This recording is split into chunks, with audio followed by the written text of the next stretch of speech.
toujours vivre le Bien, tu fais, bisous les camalobana et belé.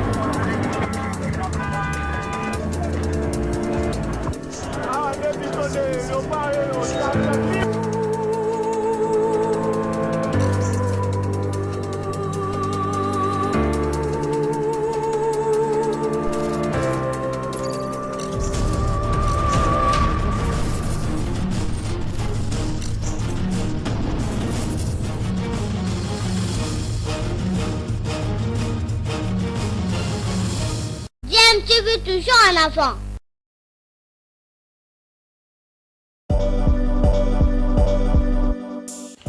Vous êtes sur DMTV, bonjour ou bonsoir, tout dépend de l'heure à laquelle vous nous suivez. Tout plaisir est pour nous de vous retrouver, mais surtout de savoir que vous êtes nombreux en train de suivre votre chaîne YouTube DMTV. DMTV qui vous propose l'actualité, vous propose également des analyses et des réflexions sur des sujets d'actualité, sur des faits sociaux, tout simplement sur des réalités que nous observons ici chez nous en République démocratique du Congo. Je pense que vous-même, vous connaissez déjà, même tous les peuples congolais, même un enfant qui est dans les ventre de sa maman, il sait très bien que le bilan de l'excellence Kabulo Mwana Kabulo est largement positif. Pourquoi quand Kabulo il était venu dans ces pays, le premier défi c'était d'abord à relever, c'était d'organiser ces Jeux de la francophonie.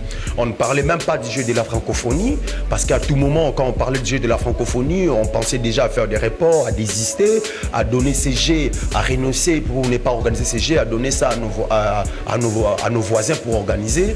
Mais quand Kabulo il est venu, il a parlé avec le chef de l'État, il a parlé avec l'ex-premier ministre Sama Lukonde, et directement le chef de l'État a dit qu'on doit organiser ce Jeu de la francophonie. Et l'excellence Kabulo Mwana Kabulo il a organisé ce Jeu de la francophonie et c'est pour une première depuis l'histoire des Jeux de la francophonie avait commencé. C'est pour une première que la RDC gagne 34 médailles et moi je pense que c'est déjà quelque chose. Mais le bilan de l'excellence Kabulo Mwana Kabulo ne se limite pas seulement avec ces Jeux de la francophonie, c'est toujours avec les éliminatoires du Jeu paralympique avec la fédération du basketball sur fauteuil. Les athlètes du basketball sur fauteuil ils étaient partis pour participer à cette grande compétition au niveau d'Accra. L'excellence Kabulo Mwana Kabulo comme étant un vrai warrior, il était parti avec les athlètes, il a passé ses jours au niveau d'Accra au Ghana et nos athlètes nous ont ramené une médaille de bronze, synonyme de qualification pour aller disputer des phases éliminatoires au niveau de Tokyo.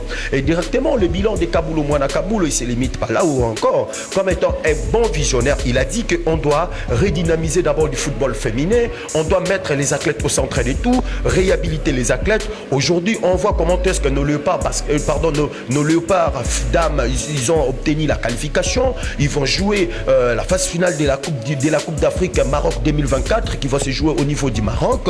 Tout ça, ça fait partie de l'organisation, tout ça, ça fait partie des récits de Kabulo Mwana Kabulo. Mais pour citer, je ne veux pas parler l'angle des éliminatoires de la Coupe d'Afrique des Nations. Non, non. Parce que tout le monde sont en train de s'agiter, tout le monde sont en train de lui dire que Kabulo est en train de se battre pour s'accaparer des résultats des léopards. Non, non. Mais je vous amène maintenant de la vision de l'excellence Kabulo Mwana Kabulo. Parce que le football des jeunes était négligé. Le football des jeunes était vraiment négligé, était vraiment à la porte. Mais quand il est venu, il a dit non, non. On doit réorganiser le football des jeunes. C'est-à-dire qu'à partir du football des jeunes, on doit commencer à pioncher certains joueurs qui vont intégrer notre équipe nationale. Parce qu'aujourd'hui, vous savez, dans d'autres pays, le football, ça se joue dans les académies. Et Kabulo, il est venu comme étant un visionnaire. Il est rentré en contact avec les dirigeants de l'INIFAC. Ils ont réussi d'organiser le jeu, les Fachi Cup.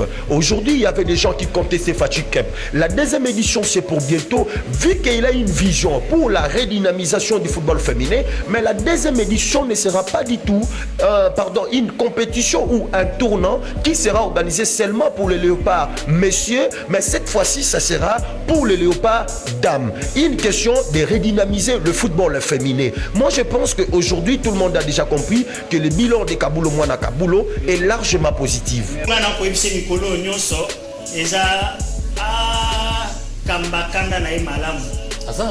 Azo kamba kanda na imale mama bepeza. Azo kanda. Kanda.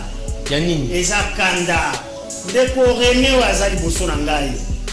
Ayaki. Na ibandeli tango banome papa Kabulo lokola mokambi ya masano.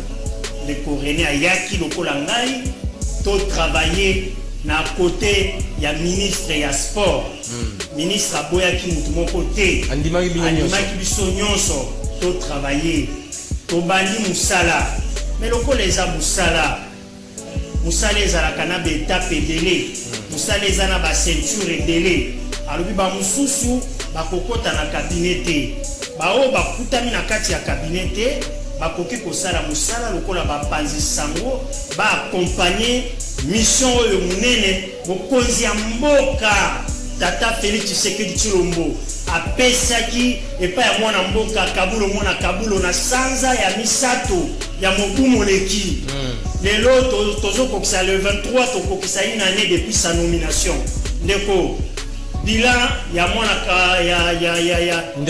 ndeko Kabulo mwana Kabulo likolo ya masano na biso esengeli tolobela yango bato bazolobela yango te bato bakoti obena maseki na makambo ezanga tina balobi makambo ya kabinet na ye bato baza na kati ya kabinet parce que ndeko oyo aza na ngambu na ngai ndeko Mukalala nde atombolaki likambo wana koloba ete non ndeko Kabulo atie obeba ndeko na ye atie obeba bokilo atie obeba oye bazalaki na kati ndeko Grevi azalaki na biso na kati ayebi kati ndeko akoko yebisa ngai Genovic Mboa oyo azali mokambi na biso ya makambo etali bapanzi sango na kati ya kabinet azali mwana ya Kabulo ndeko azoloba no na ngambo ndeko Grevi Tambwe azali mwana to na kati ya famille ya Kabulo Patrick Osomba oyambaki semaine passée aza na kati ya famille ya Kabulo toza na basharo wana na ota na ka ba journaliste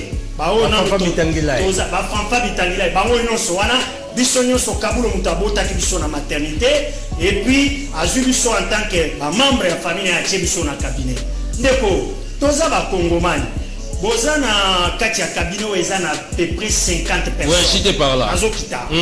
Toza au moins 50 personnes. Na kati ya 50 personnes wana. Na yebisu yo eza bo solo. Bandeko yo ta mususu baza na lien na papa Kabulo, mwana Kabulo, baza mitano te. Ah bon? Bakoki mitano te. Bongo pona musala oyo okangisi bato kama mitano na tango ozwa ata bato misato ya libota na ope o ba pe maele o batanga pe bali pe na boyebi ya musala basala pe elongo na batambwe basala elongo na babitangilai basala elongo na ba papa Yvon Munzimba. Voilà.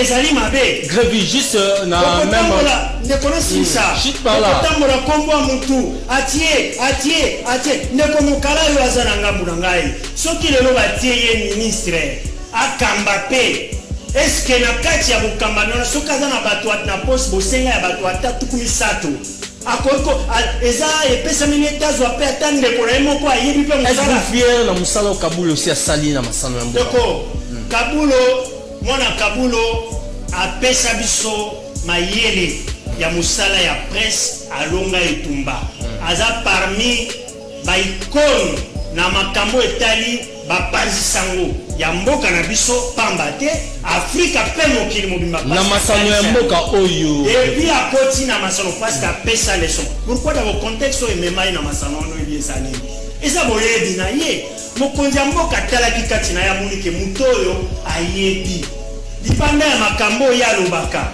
mais ayebi pe musala mais depuis batie ndeko na ngai sport na biso ezalaki na niveau ni sport na biso masano na biso ezalaki lokola mwana esi abeli kwa soko na ebite na lokota li voilà loba ba tozo comprendre mwana abeli kwa soko asi akomi mikwa pain ba memi na l'hôpital munganga tali alobi te awa pona mwana oyo ifoto banana batonga ya mike mwana alamuka nanu tango akolamuka simango to pesa bakisi ya makasi bongo mwana mazo makotambo nde musala tata Kabulo asali banda tango tomoni yango tozalaki na 0 point na makambo etali Coupe d'Afrique aye to se qualifier comme première nation na groupe. Merci voilà na CAN tobimi 4e toketi na demi-finale na Coupe d'Afrique version ya Sikawe. Merci Grevi Tambwe 24 nations